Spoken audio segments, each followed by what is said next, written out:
Here on Democracy Now!, democracynow.org, The War and Peace Report. I'm Amy Goodman with Juan Gonzalez.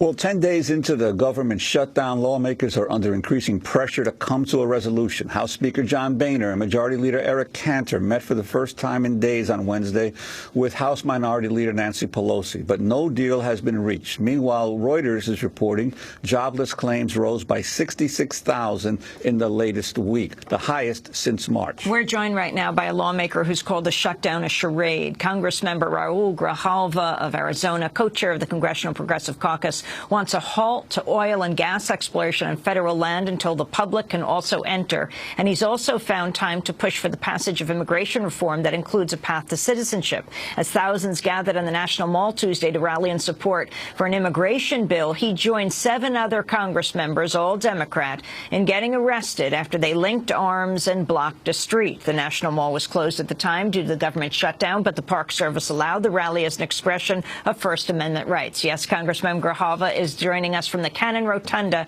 at the Capitol. Welcome to Democracy Now! Tell us what's happening. How much longer do you see this, well, partial government shutdown going on and moving into the debt ceiling issue?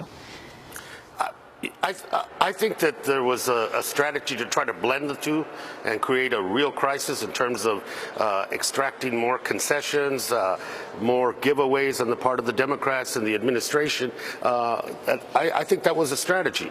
But the public outcry continues to get louder. Every day, incrementally, this shutdown begins to add more and more pain to the American people.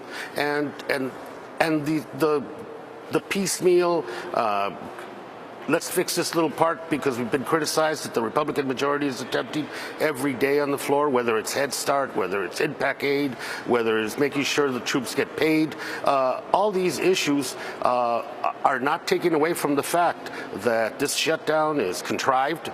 It is we've seen this before where, this kind of extortion, and then unfortunately Democrats give in too soon. We have sequestration as a result of threats. We have the budget cuts that were already in the budget as a result of threats. And I think this is the same extraction. You don't hear them talking about getting rid of health reform now. They've moved on now to deficit reduction, entitlement programs, Social Security, Medicare. That's always been on the agenda. And the fact that Boehner, who is the titular head of the House of Representatives and the Speaker of the House, is not able to control or ignore 30 to 40 extremists in his caucus from the Tea Party is beyond any reasonable person trying to figure this out. I'm glad that Democrats are standing firm. And as we go forward with this, how long can they drag it out? I think that time is working against the shutdown, and as the public continues to feel the effect, as one area piles on another, that eventually they're going to have to re-examine and pull away, allow a clean CR, and then we'll go from there. And even the clean CR is at the sequester levels, it's at the Ryan budget levels, so it's not like there's a big gain there. It's basically, reasonable people saying we need to keep this government open, and then we'll fight that fight over the budget down the road. And Congressman, I'd like to ask you, you got arrested this week over the issue of immigration reform and basically the gridlock that's occurred on that issue as well. Do you have real hopes that you can still get immigration reform this year, given the battles over the budget and over the debt ceiling in the House of Representatives? Well, I think the fight over the debt ceiling and the budget is a harbinger of the fight over immigration. Those 30 to 40 to 45 Tea Party extremists have done nothing but try to block any effort with threats within their own caucus on immigration reform, comprehensive immigration reform. And it'll be the same scenario. So, demanding that Boehner allow a vote on the floor and let democracy work its will, that's going to be the goal. Am I optimistic? I am. I really feel that what I saw with the 25,000 people that were here the other day, and the fact that the urgency is still there, and now I think it's up to us and community organizations throughout this country to ratchet up the pressure. If this Congress is going to respond, it's going to respond to pressure. Intelligent debate, facts.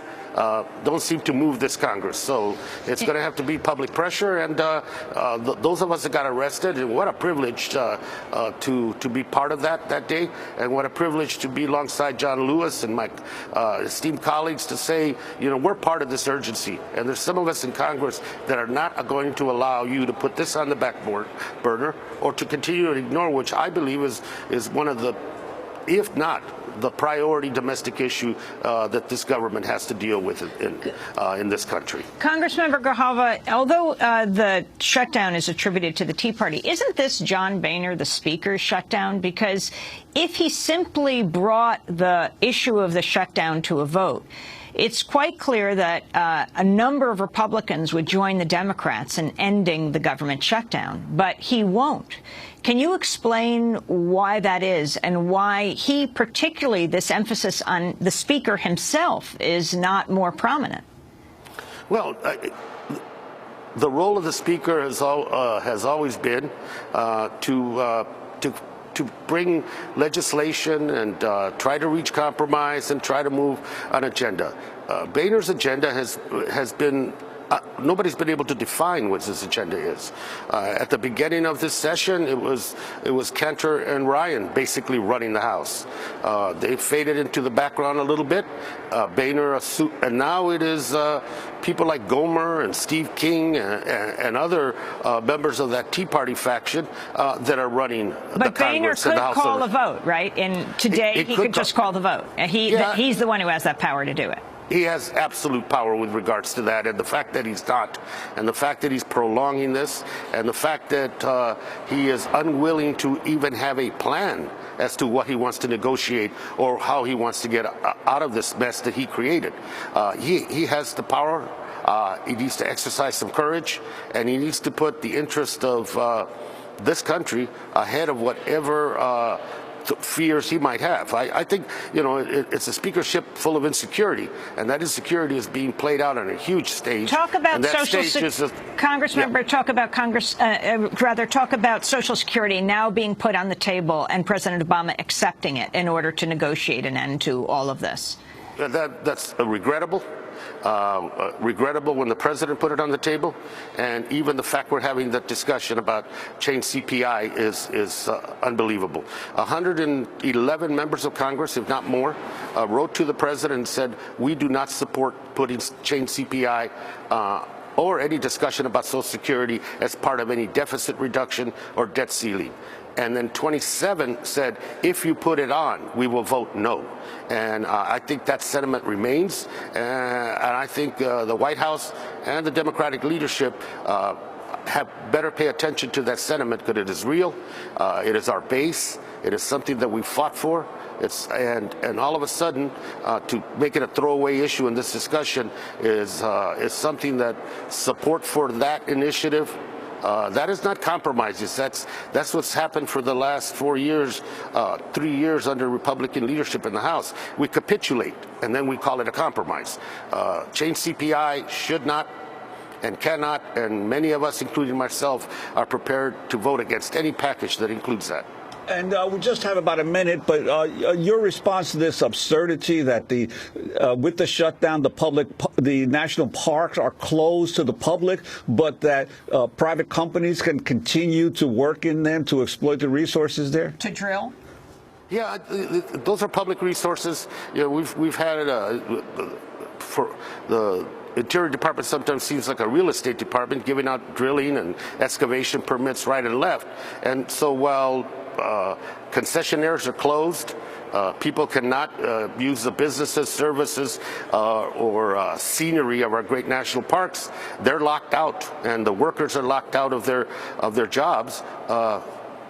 drilling goes on, and gas extraction goes on, and mineral extraction goes on. That's hypocrisy.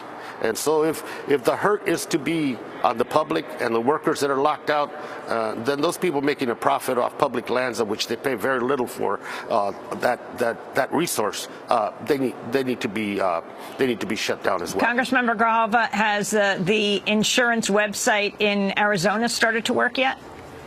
Yeah, it did, and we're going to get some numbers today. We worked really hard, in particular in the poorer areas of my district, of which I have too many. And we have 5 seconds. Yes, it's working. A dumb glitch and not having it bilingual assurances that's going to be corrected. We want to thank you very much for being with us, Congressmember Raúl Grijalva, co-chair of the Congressional Progressive Caucus. That does it for us.